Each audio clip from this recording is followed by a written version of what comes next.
what's entrepreneurship like? You just laugh. Like, dude, is this it? Like, is it done? Like banging your head against a brick wall until the brick wall falls down. I have a quick question for you now. Okay. So what was your hardest part of your journey, or like your starting out phase? Because I know you've had a couple of businesses and you've been, hustling just like a lot of people have been. What's been like your biggest thing where you overcame a mountain where you're like, okay, I can't believe I made it through that? There was 1 week, I think it was a week or a couple of weeks span, where we had just run payroll.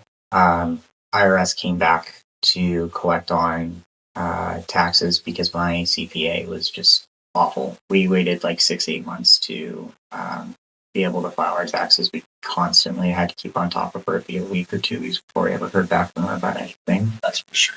And so it just kind of like happened all at once, where it was like our insurance renewal came up.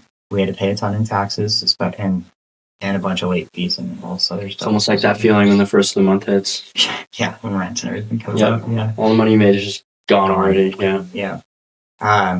So IRS came back, just ran payroll. Everything went out the door for that, paid sales tax, and then we also had our insurance renewal. So our general liability was a huge deal in the event rental business. I'm sure. It turns out, if you make more money than you tell the insurance agency that you were going to make, they will come back and ask for more of your money at the end of the year before they allow you to renew.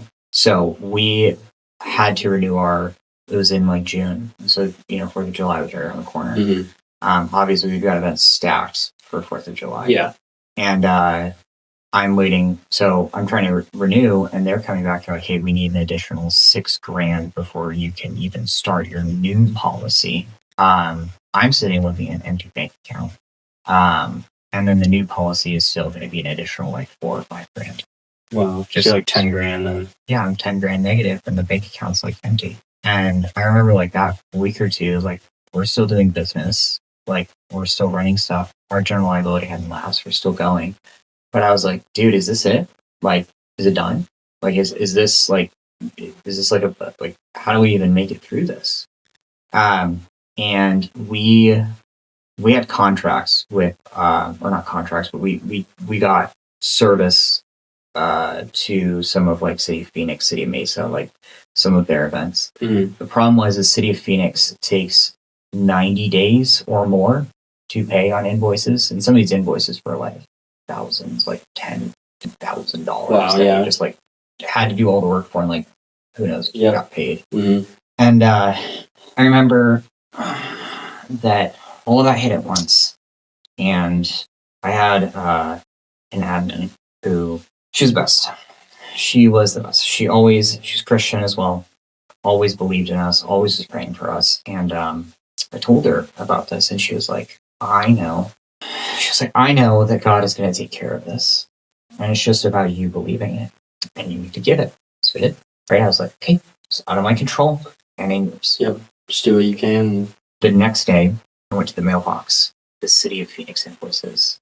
All came. That's crazy. Yeah, that's insane. Makes like goosebumps go down your neck. Yeah. Sorry. Oh, you're good, man. Tough. Take your time. That's an awesome story, honestly.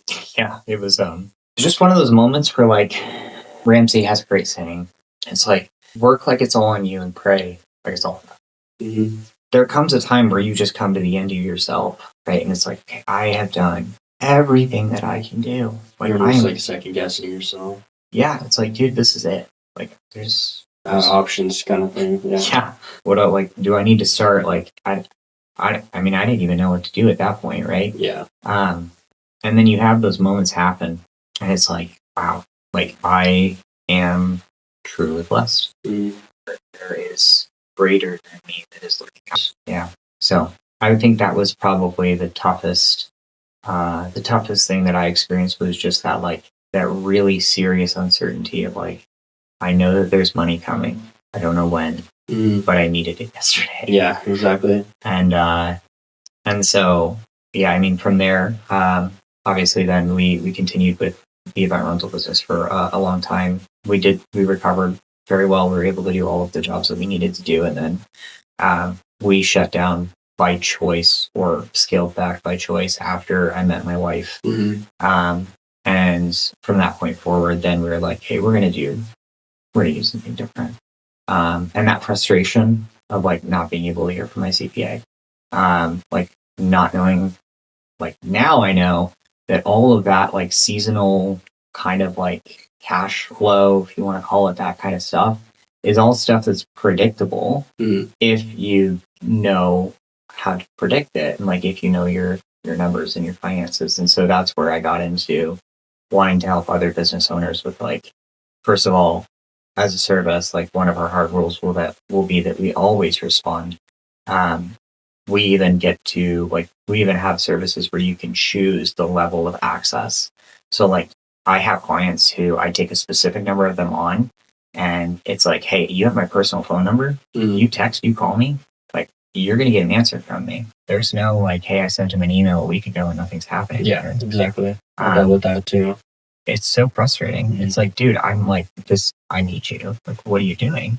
That's also why I won't do tax, is because I just know that like the bottlenecks that creates means that when you need your finance person or your person to tell you about your numbers or your books or whatever, they're going to be tied up in 8 other tax returns. Yep. And that seems like there's definitely a ceiling when it comes to doing it all yourself, like as a CPA. Yeah. Building a firm, I feel like that's really tough. Yeah. I feel like it's a tough space to do because you need like hundreds of clients to be able to afford to pay like 1-2 employees. So. Yeah.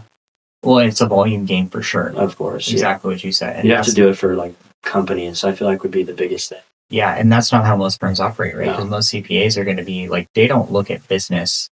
Like they want the business clients, but they don't have the availability, they can't really fit the needs of what a business should have from somebody who's doing accounting or like even just bookkeeping. Yeah. Because when tax season comes, there's drowning in personal, like random people's returns. And it's like, dude, this business has been paying you, $300, $400, $500 a month retainer to do the bookkeeping for them for the whole year. And then like come tax season, when they actually need you to file their taxes, they're the ones who have to file an extension, not like the individuals. Exactly. Like they're going to pay way more. What are we doing?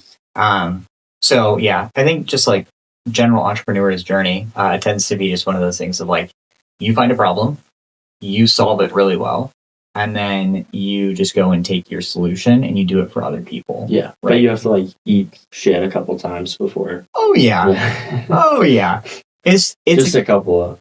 It's a game of just I meet a lot of my wife's family, all non-entrepreneurial.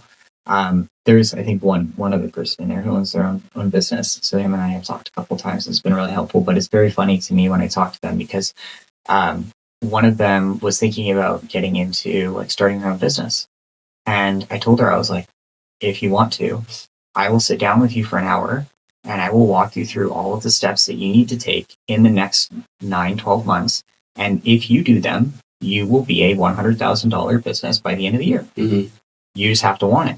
And she's like, well, what's entrepreneurship like? You just laugh. I feel like every time people ask that question, like, what's it like owning a business? I just laugh because genuinely, it's like sometimes it's so good. And then other times it's like, what am I doing? And there's times I'm almost like, I should just go get a job. Like the highest highs and the lowest lows. I told her it's like banging your head against a brick wall until the brick wall falls down.